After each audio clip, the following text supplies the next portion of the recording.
우리가 무기질 중에 구리라고 있는데요. 예, 철분, 구리 뭐 이렇게 이야기하지 않습니까? 이 구리의 대사에 관련된 상염색제 열성 유전 질환을 윌슨병이라 부르는데요. 이 구리가 몸 밖으로, 체내에 쌓인 구리가 몸 밖으로 배설되지 못해서 체내 조직에 점차적으로 쌓여서 생기는 질환이 바로 윌슨병이라고 볼 수 있습니다. 이것은 13번째 염색체 이상으로 뇌와 간의 구리가 비정상적으로 쌓여서 신경학적인 이상 징후를 보이는 병입니다. 초기에는 간염이나 간 기능의 이상이 나타나면서 간의 구리의 축적이 한계를 넘게 되면 떨림은 물론 발성기관에 생긴 기능 이상으로 인해서 말하기 어려운 상태가 되는 구엄장애, 그리고 얼굴의 근육 긴장 이상, 그리고 경직, 서동증과 같은 파킨슨병과 유사한 증상들이 나타나는 질환이 있습니다. 이것이 윌슨병인데 이것도 역시 파킨슨병과는 잘 감별을 해야 되는 그런 질환 중에 하나라고 볼 수 있습니다. 그리고 또 헌팅턴병이라고 있는데요.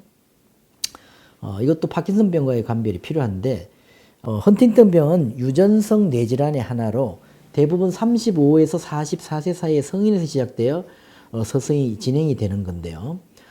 특징적으로 이상 운동증이 나타납니다. 예를 들자면 이제 무도증, 막 춤을 추는 것과 같은 증상, 그리고 보행 이상, 그리고 발음의 장애, 그리고 음식물을 삼키기 힘든 이런 이상 운동증이 나타나고, 또 성격이 변해서 성격 변화가 나타나고, 또 치매를 또 보이는, 치매 증상을 보이는 이 질환을 헌팅턴 병이라고 부릅니다.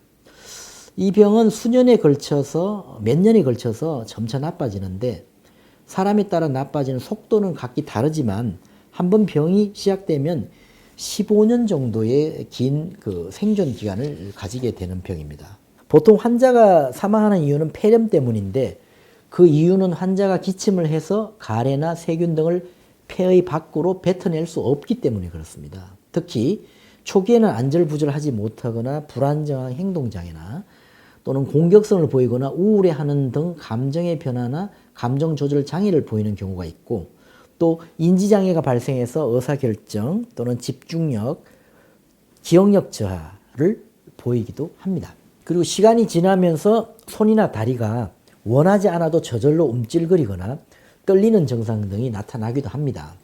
최근까지 헌팅턴 무도증이라고 부르기도 했는데 이 병의 특징적인 증상이 환자가 조절할 수 없는 이상한 운동 증상 때문에 마치 춤을 추는 듯한 모습을 보이기 때문에 이것을 헌팅턴 무도증이라고 부르기도 합니다.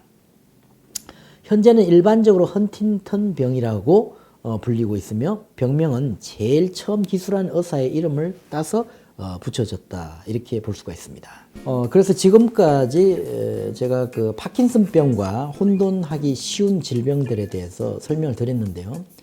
상당히 그 질병명 자체도 어렵고 잘 들어보지 못했던 질병들이 대부분인데, 그래도 우리가 파킨슨병, 그리고 파킨슨 증후군, 그리고 기타 유사 질환들을 이렇게 용어들을 정리를 해보는 것은 상당히 중요하다고 볼 수 있습니다. 그리고 이 유사 질환을 잘 감별을 해야 파킨슨병에 대한 치료도 정확해지기 때문에 제가 충분히 설명을 드렸습니다.